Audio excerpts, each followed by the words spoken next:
Someone buried it. Not a volcano, not a landslide, not a slow accumulation of wind-blown sediment over thousands of years. Someone dug up soil and rubble and stone debris, carried it to the site, and deliberately, systematically, layer by layer, filled in one of the most remarkable ceremonial complexes ever built by human hands, and then walked away. This is not a theory. The archaeological evidence for intentional burial at Göbekli Tepe is not disputed. What is disputed, what has been argued over since excavation began in earnest in the 1990s, is why. Why would anyone spend generations constructing something of this scale only to erase it? What were they hiding? What were they afraid of? Or, and this possibility is stranger than it first sounds, what were they preserving? Tonight we are going inside that question. Through the archaeology, through the symbolism of the carvings, through the mainstream explanations and the alternative theories, and through the ground-penetrating radar surveys that have revealed structures still waiting, 3 meters below the surface, that no human eye has seen in 9,000 years. Because the burial of Göbekli Tepe may be the strangest decision ever made by human beings, and we still don't know why they made it. The discovery. In the summer of 1994, a Kurdish shepherd named Savak Yildiz was walking across a hillside in southeastern Turkey, and his foot caught something beneath the thin soil. Carved stone.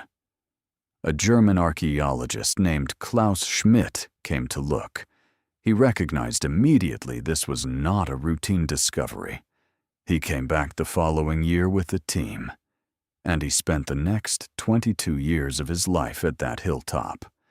The early years of the excavation were, by Schmidt's own account, disorienting.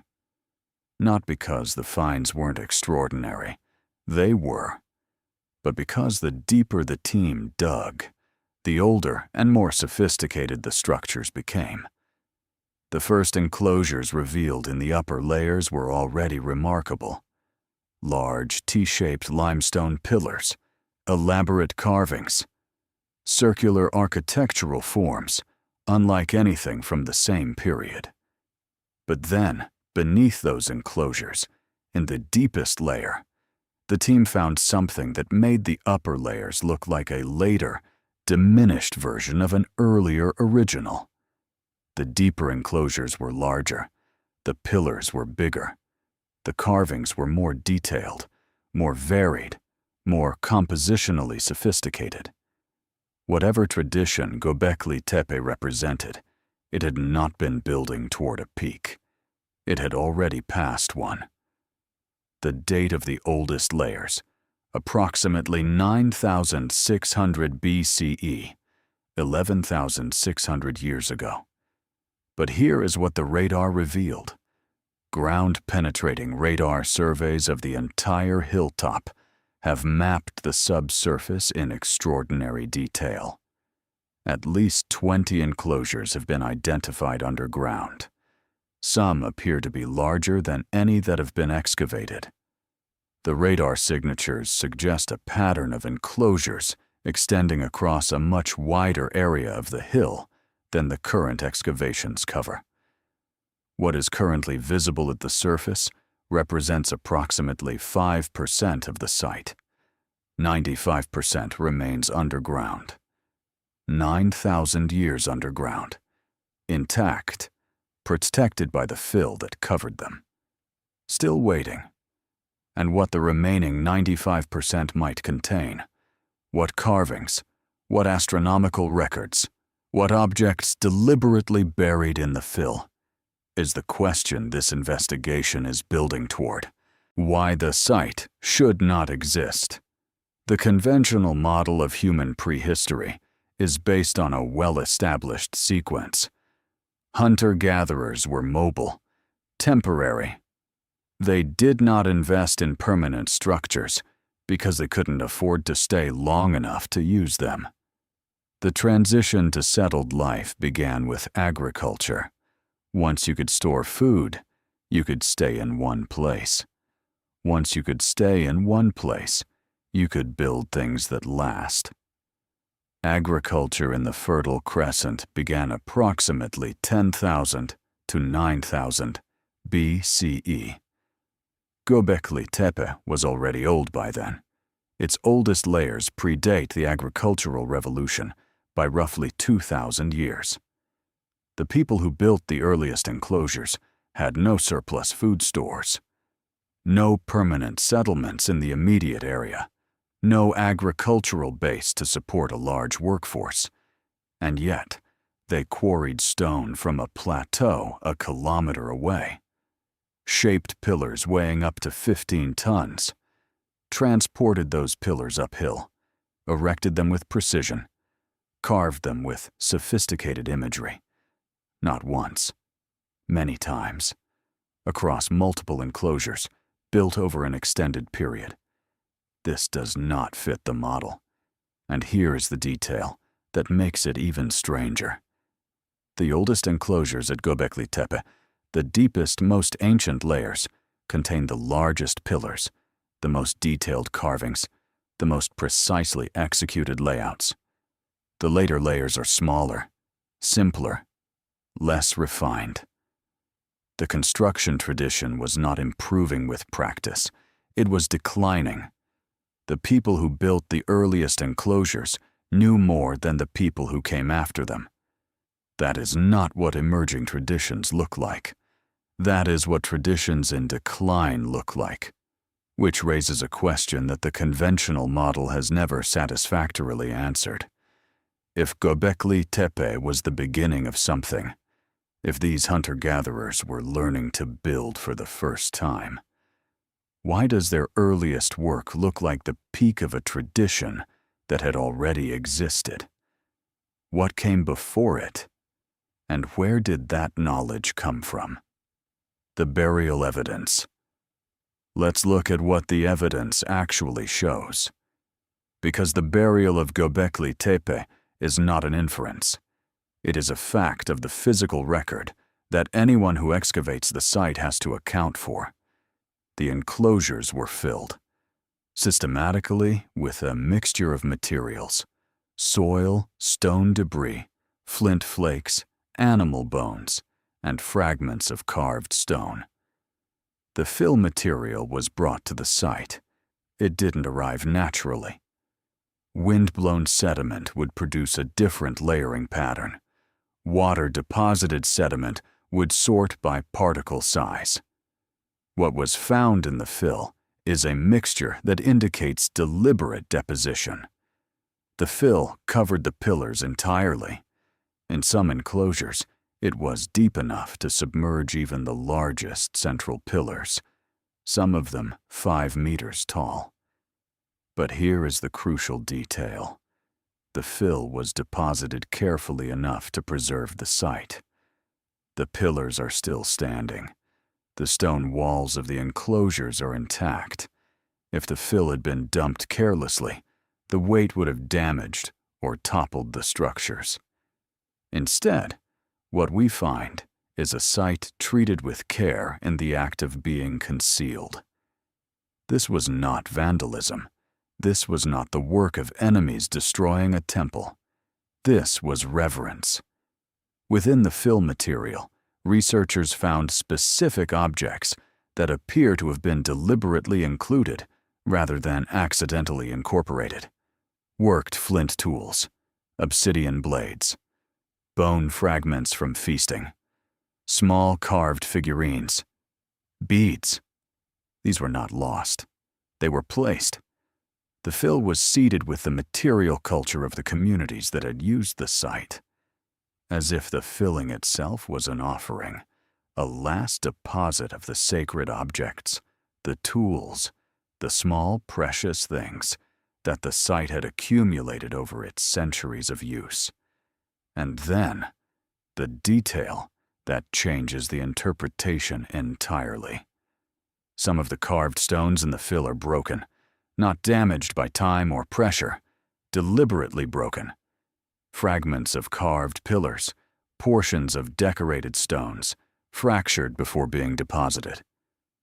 In the archaeological study of ancient ritual sites worldwide, the deliberate breaking of objects before deposition, what archaeologists call killing an object, is a known practice. When an object is ritually killed, it is removed from the world of the living and sent to accompany the dead. If the carved stones at Göbekli Tepe were deliberately broken before burial, then this was not just concealment. It was a ritual, a ceremony of closure, of ending, of sending something permanently into a different state. The people who buried Göbekli Tepe were not just hiding it. They were doing something to it, transforming it, from a place of the living into something else. What was hidden? Before we discuss why, we need to understand what was actually buried here. Because the carvings at Göbekli Tepe are not decoration. They are a vocabulary, a symbolic language. And understanding what that language is saying is essential to understanding why it was eventually covered up. The animals carved into the pillars are wild. Many are dangerous. Many are associated, across ancient cultures worldwide, with death, transformation, and the underworld. Let's start with the vulture stone. Pillar 43, sometimes called the vulture stone, is one of the most complex carved scenes at the site. A large vulture, wings spread, appears to be balancing a sphere on one wing. Beneath it, headless human figures. To the side, a scorpion. Above, birds in flight. The scene has been interpreted multiple ways, but the sky burial interpretation is strongly supported by other finds. Among the animal remains recovered from Göbekli Tepe are human bones. Some show signs of processing, cut marks consistent with defleshing practices. Defleshing is a component of sky burial, the practice of leaving the dead exposed for carrion birds to consume. Practiced in this region in the Neolithic period. The presence of processed human remains at a site decorated with vulture imagery is not coincidental. Göbekli Tepe may have been, at least in part, a place for managing the dead. A threshold between the living world and whatever the builders believed lay beyond it. The vultures were not just symbols, they may have been participants. And then, in 2017, researchers from Edinburgh University proposed something specific about the vulture stone. They argued the scene on Pillar 43 encodes a memory of a comet strike, specifically the cosmic event associated with the onset of the Younger Dryas, approximately 12,800 years ago. The sphere balanced on the vulture's wing represents a comet.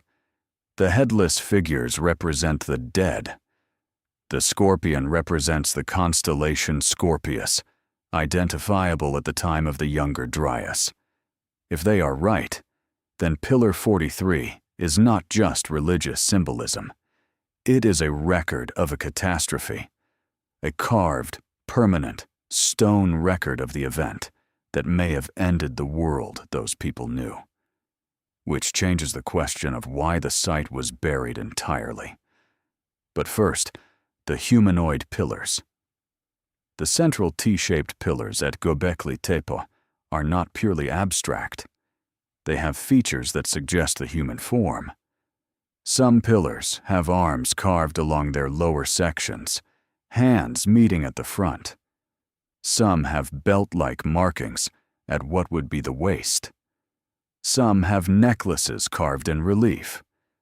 The T-shape is not arbitrary architecture. The pillars may be people, ancestors, gods, beings of some other category that the culture at Göbekli Tepe knew and that we have forgotten. If the pillars are people, then the enclosures are gatherings, assemblies, communities of the living meeting in the presence of the powerful dead, or the watching gods, or both. Think about what it would have been like to stand in one of those enclosures. You are surrounded by stone. The walls rise around you. At the center, two figures, taller than a person, watching. The animals on every surface, vultures, snakes, looking down from the pillars. A parliament of creatures associated with death and transformation, presiding over whatever happens here. The site has no roof. The enclosures are open to the air. Everything here happened in relationship to the sky, which means the enclosures were stages, outdoor theaters, precisely calibrated spaces for ceremonies, conducted under specific skies, at specific times, in the presence of specific stars. And when the ceremony was finally over, they were sealed. The mainstream explanation. To be fair, the mainstream interpretation is a coherent account. It is called ritual closure. In many ancient cultures, sacred spaces were periodically closed as part of a cultural or religious transition. The closing of a sacred space was an act of conclusion, marking the end of one era and the beginning of another. At Göbekli Tepe, the enclosures were filled, and new enclosures built nearby. The pattern, fill, build new, is consistent with cyclical renewal. The eventual end of all construction. The mainstream explanation invokes the agricultural transition. Around 8,000 to 7,500 BCE, the region was shifting to settled agricultural life. The ceremonies that Göbekli Tepe served centered on wild animals, on the hunt, on the liminal spaces between the human world and the wild, became less relevant as farming replaced hunting. The ritual complex of a hunter-gatherer cosmology had served its purpose. The burial was the appropriate ceremony for ending a sacred place. This is a coherent explanation. It fits the evidence. It doesn't require anything unusual. But it leaves questions, some of them quite uncomfortable. The mainstream explanation does not fully address why the burial material was brought to the site, rather than simply abandoning it. If you want to end the use of a sacred space, you can simply stop going. Abandonment achieves the goal without the enormous labor of filling the enclosures. The labor involved in the burial was substantial. Enormous quantities of fill were brought to a hilltop and carefully deposited. Not the work of an afternoon, a prolonged, organized, collective effort. Why? What was the burial doing that simple abandonment could not? And there is a specific issue with the timing. Göbekli Tepe was used for more than 1,500 years alongside the emerging agricultural communities around it. The two traditions coexisted for centuries, which means the agricultural transition did not automatically make the site irrelevant. Something more specific happened, something that made multiple communities, because this was a shared site, maintained by coalitions across a wide region, agree that the time had finally come to close the doors.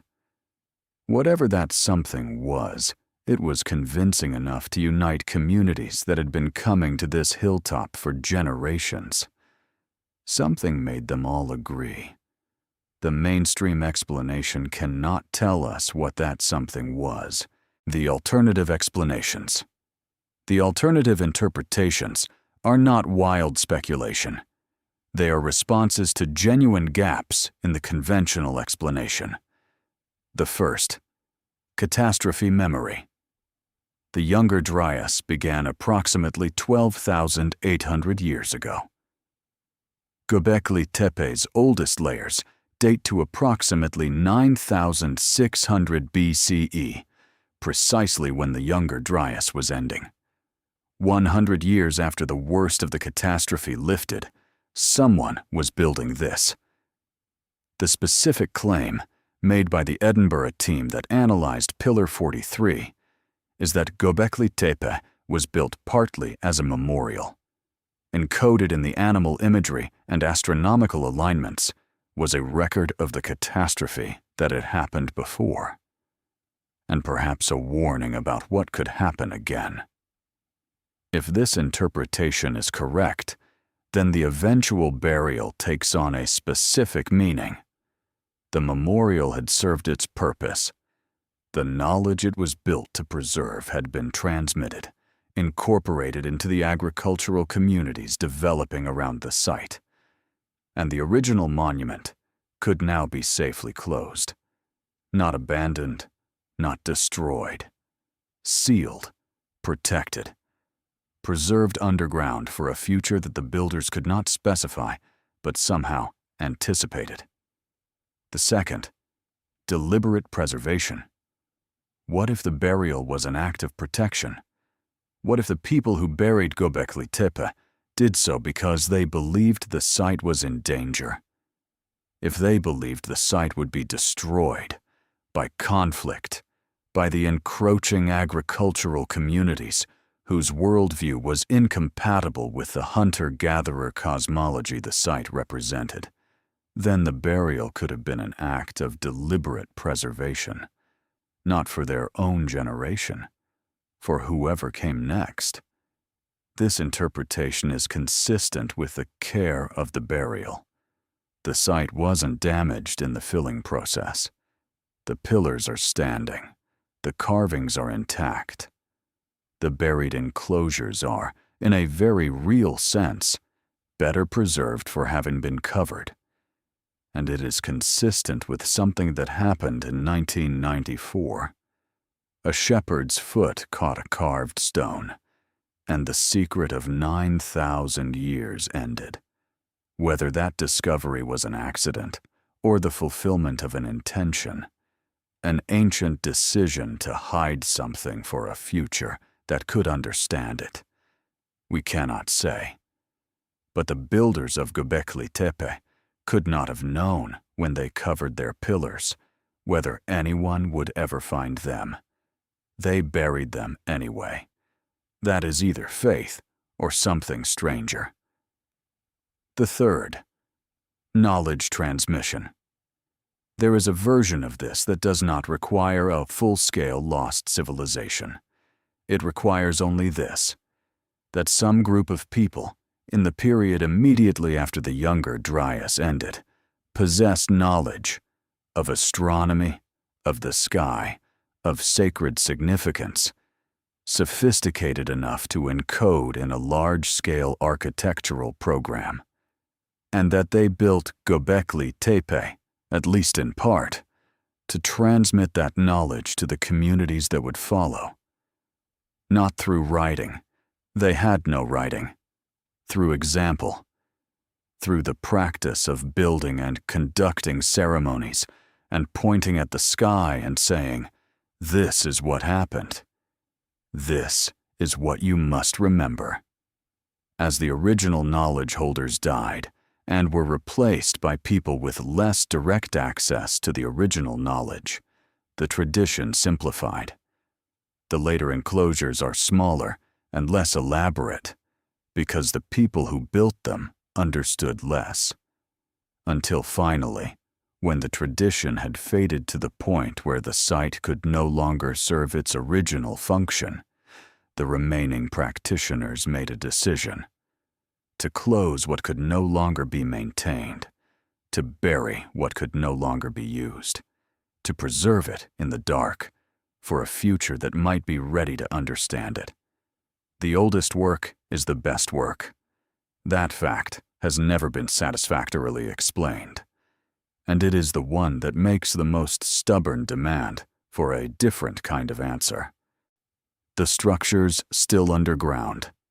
Göbekli Tepe is not alone, In the past decade, a constellation of related sites has been identified across the same region of southeastern Turkey, now called Taş Tepeler, Stone Hills.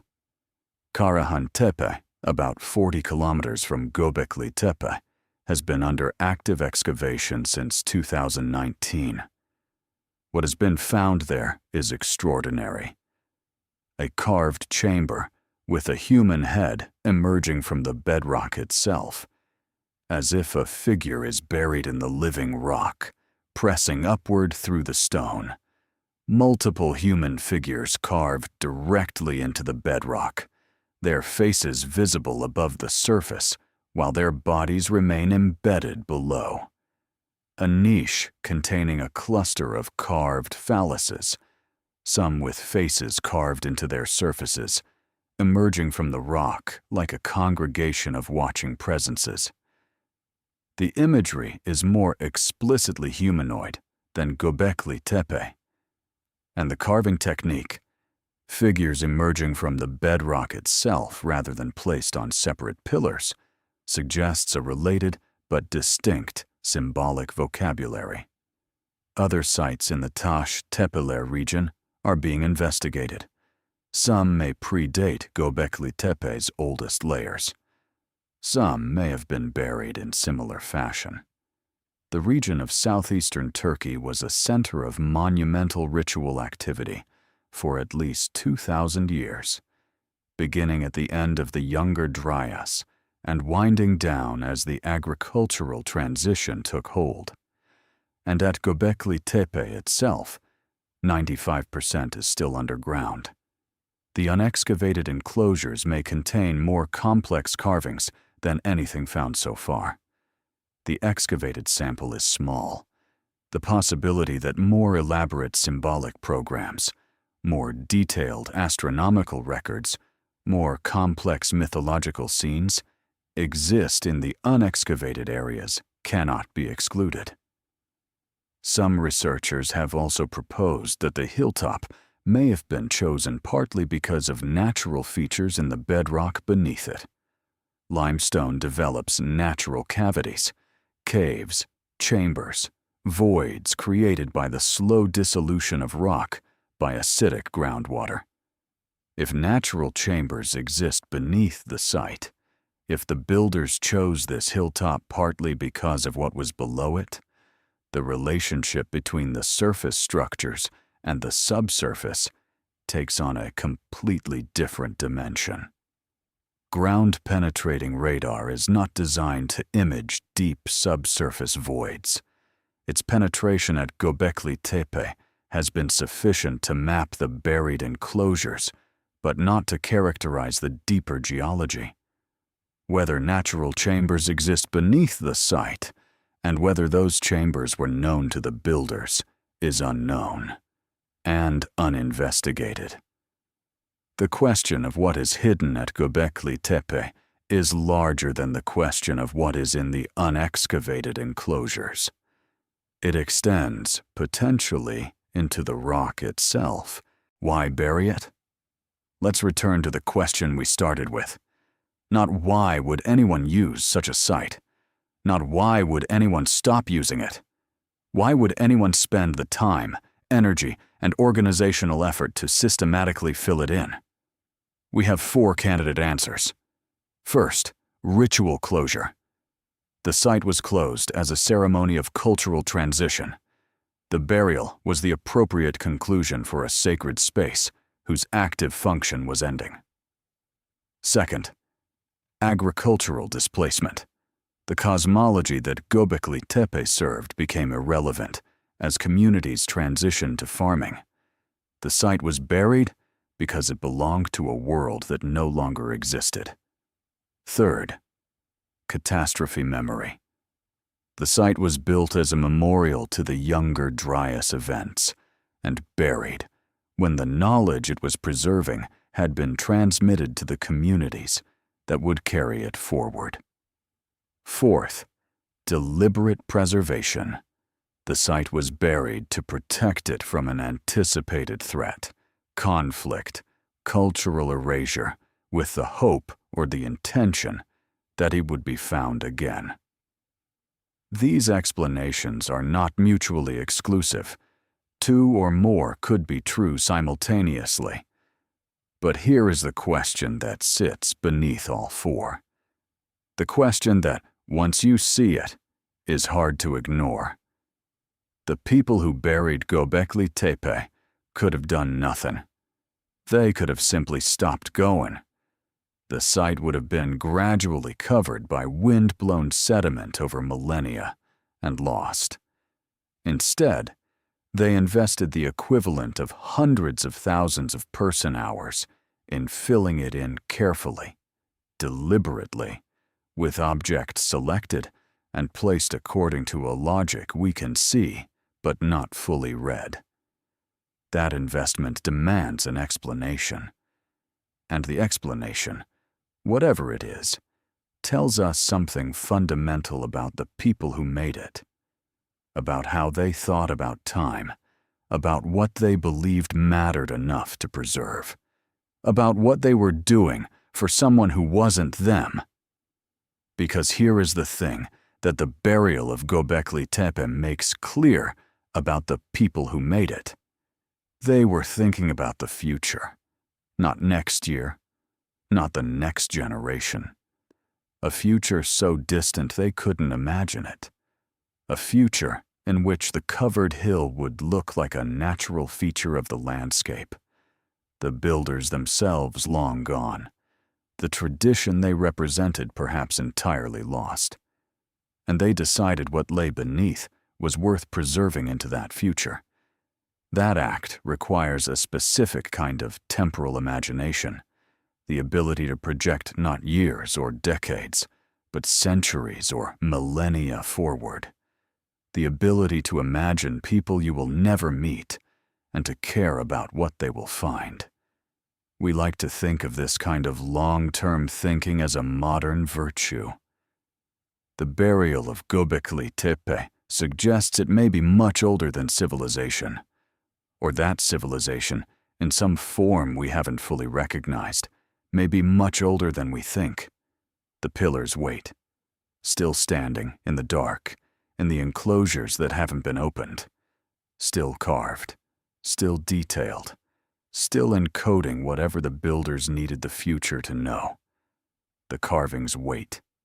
The questions wait. And underneath the hill, 3 meters down, 9,000 years of fill above them, whatever message was carved into the stone is still there, intact, waiting for the moment when we uncover it. And whether it answers the question of why this place was buried or deepens it further, we don't yet know. But the people who buried it could not have imagined the world that would eventually find it, could not have imagined the technology that would see through the soil to what lay beneath without touching it, could not have imagined us. And yet here we are, 9,000 years later, still listening.